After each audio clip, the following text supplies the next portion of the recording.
Good morning, everyone. This is Martin Zender with my post-election 2016 show. As I speak to you, it is Wednesday morning. If you're watching the laundry cam, I know you're listening to this now. You're listening to this on, let me see, Thursday. Yes. But to me, it's Wednesday morning. So to me, it's the day after the election. If you're watching the laundry cam, welcome. You're wondering why I'm wearing sunglasses. It's because I was up until 3:30 watching the results, and my eyes look like two pea holes in the snow. And so to spare you that trauma, I am wearing my shades. Yes, these are the same sunglasses. I've had these for a long time. I take good care of my shades. These are the ones I wore all throughout the Secrets in Daniel series. You remember that one? Oh, yes, it was these. The bunker in Brazil. You're looking at the shades right here. Oh, wow. I was up until 3:30, and I am really tired. I got up at 6:30, so I'm running on fumes here. But all right, I'm going to tell you how things shook down for me. You all know how it shook down. Donald Trump is the president-elect of the United States. I'm going to speak to you now as a human being, which is something unique, right? I'm going to speak to you as a man, and I'm going to speak to you as an American. And then I'll speak to you as the world's most outspoken Bible scholar, okay? I'm going to save that for the last part of the show. Not going to do that right away. Yes, as a human being, as a man, as an American, I'm glad Trump won. Now, some people tell me that because I'm a celestial citizen, because my realm is inherent in the celestials, I shouldn't care about planet Earth. I shouldn't care about who is president and who's not. But that's ridiculous. That's like saying I shouldn't care if I live on a bench in the park, or have a safe place to sleep, or I don't care if Hitler takes over the country, or if Cinderella runs the country. These are concerns that we have, and I care. And speaking as an American and as a citizen of the world, which I am, I will say this to you, is that for those of you who don't understand why Donald Trump won, I will try to explain it to you, is because Americans need a cowboy. We need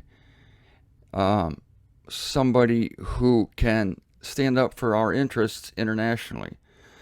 The main appeal of Trump was that he funded his own campaign, and he wasn't beholden to people who hold the purse strings. And this is still the attraction.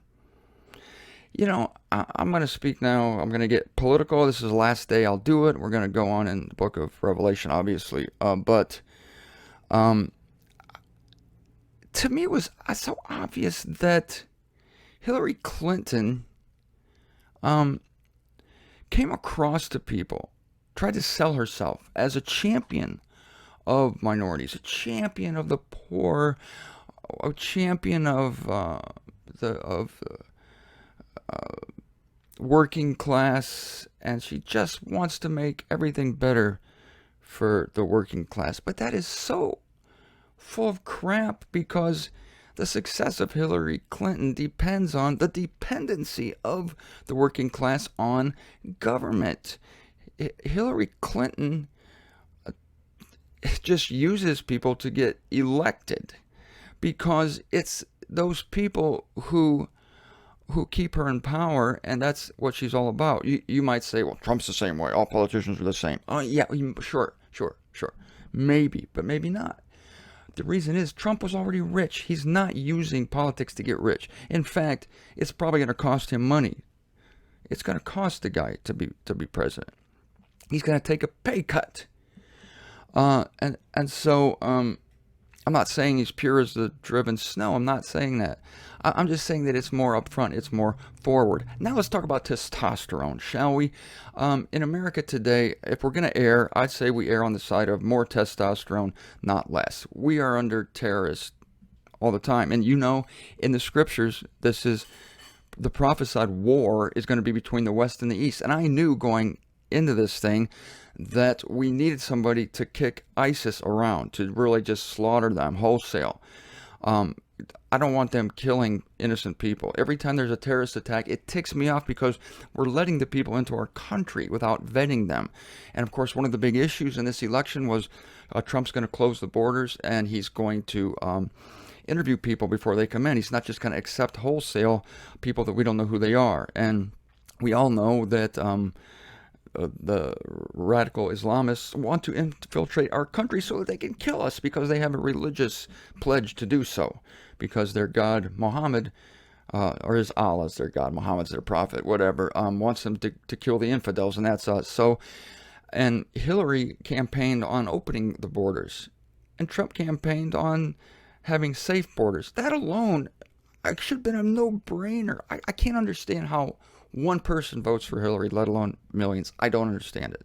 So, as an American, as a man, as someone who, I'm a tough guy, right? I mean, I'm a stickler for the truth, and I stand up for things, and I don't consider myself a weak person. So, in the exit polling early on, people said they wanted a strong leader, and I knew that didn't bode well for Hillary because she's not a strong leader. She's an appeaser, right? And in the interests of loving everybody and being politically correct, we're just going to let illegals flood our country, take jobs away from residents of the country, and if a few terrorists happen to get in, oh well, at least we're not Islamophobic, right? So these things bothered me. Now, how would I be talking to you if Hillary had won? Okay, let me put myself in that frame of mind. Hang on one second. Hang on, I'm still here. I thought of it. Because this race was so close, really. It was a very close race. Unbelievably close. I was actually with Waylon Dabbs and Regina Dabbs. We were in Fort Lauderdale. We were at a bar called the Elbow Room. It's a famous bar. ELBO. Look it up. Elbow Room, Fort Lauderdale. It was in a movie in the 60s, and it's responsible for launching the popularity of Fort Lauderdale as the spring break destination. So we were at the Elbow Room. And we couldn't hear anything on the televisions. We could just look at the numbers because they had live music there, which was a nice distraction. So I was there with fellow believers, Waylon and Regina Dabbs. And at the same time, I was on the phone intermittently with a believer, a brother from Holland, Mark DeMol. And I was taking him around Fort Lauderdale. I was showing him going down A1A with him, going down, showing him the beach and everything. So he's excited to come visit me sometime. And Peter May, too. I interviewed these two guys. You remember? Way back in my Pennsylvania days, I interviewed Mark DeMol and Peter May. Great brothers. They visited me. They visited me when I was in the bunker in Brazil as well. Great guys. Anyway, I was talking to Mark.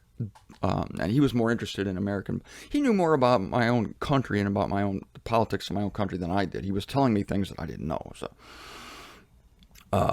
So a good guy. So I was there till 2, right? And I got home, and it looked like Trump was going to win. And then I was awake for another hour watching the acceptance speech and all that. So how would I be if Hillary had won? I would be very cavalier about it, because look, I know that God puts people in.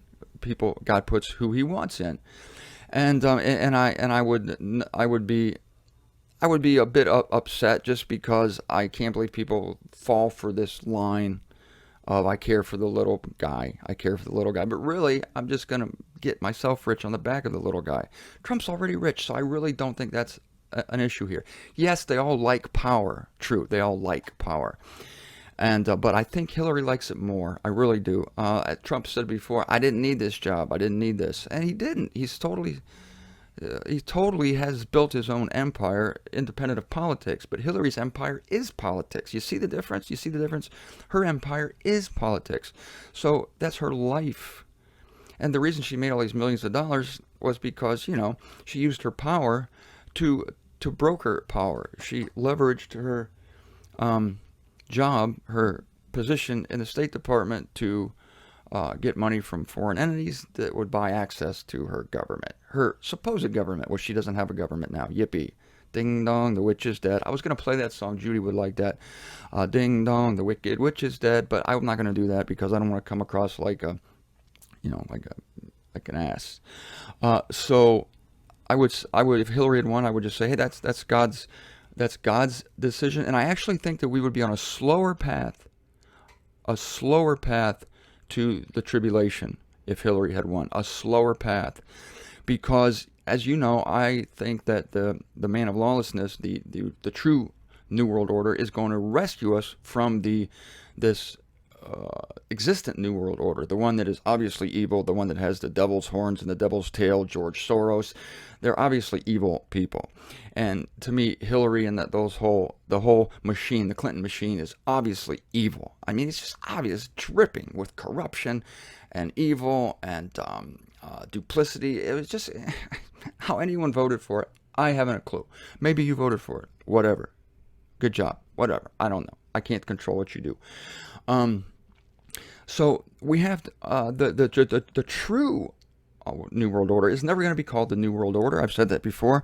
The true New World Order is going to rescue us from the New World Order. And so if Hillary had won, I would just kind of settle in, buckle down. And either way, I'm going to do my job. I'm going to get my books out. I'm going to publish my newsletter. I'm going to do this show, no matter what. Doesn't matter. So again, my realm is inherent in the celestials, and this is not the field of my reign here. So I'm not that concerned about it. I would be very cavalier about it, but I am entertained that Donald Trump won, and I actually think he's going to do a lot of the things he said he was going to do. I could be proven wrong, but I think we have a shot at it. We have a chance. I think he's going to surround himself with good people. Here's the larger point: is that I think now we're on the fast track.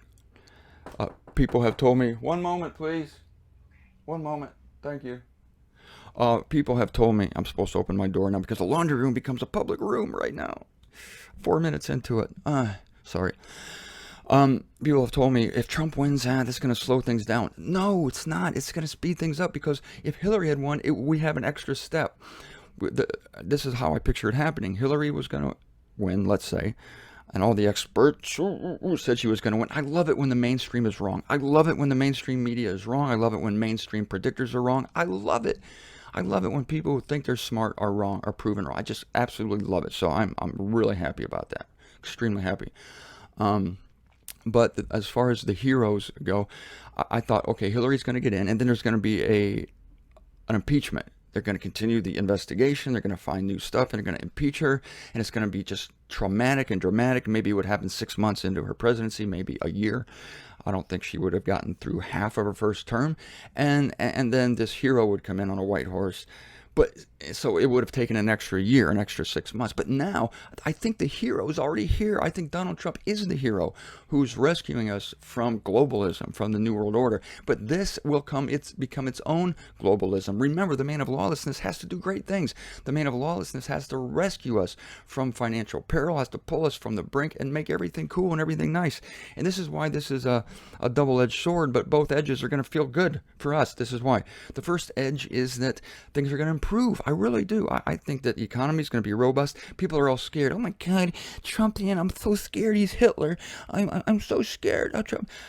How come you're not scared of terrorism? That's what I'd like to know. Seriously, why aren't you scared of terrorism? Why aren't you scared of a globalist being in charge? Why aren't you scared of large government? Why aren't you afraid of government having more power? Why aren't you afraid of that big Wizard of Oz head there? I am the great and powerful Oz. You know, we have a great government in the U.S. It's the best in the world in that we have separation of powers. So we have checks and balances. So to prevent people from becoming a Hitler, whether it's Trump or Hillary, how do you think Hillary wouldn't be a Hitler? Like, she's already stated to be a Hitler. She wants more power. But thank God we have these 3 branches of government, that checks and balances built in. Our founders did that. I know the U.S. is going down like the Titanic. I know that. I'm just saying it's the best of all the governments. I mean, look at all the government. Look at people around the world, how they're living. People are dying. People are getting killed. People are being mutilated. People are in slavery. Millions and millions of people around the world are in slavery. I think we abolished that several years ago. Fantastic. And we have a black president.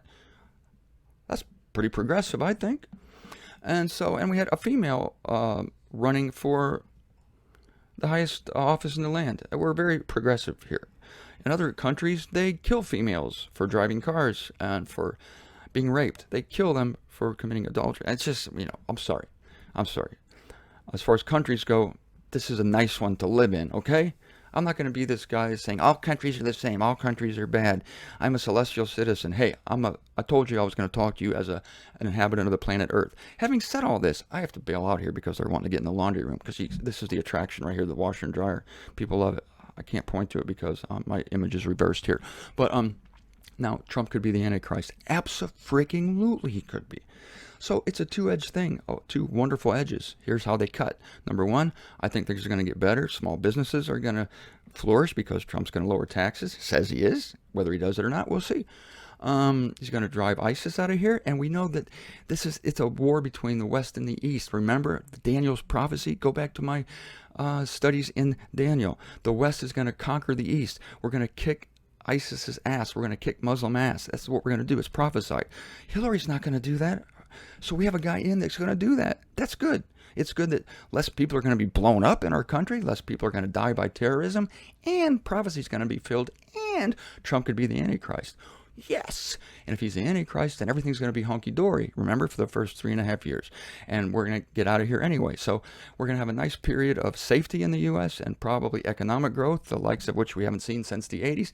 And we get the Antichrist. Ba-ba-ba-boom. What's not to like?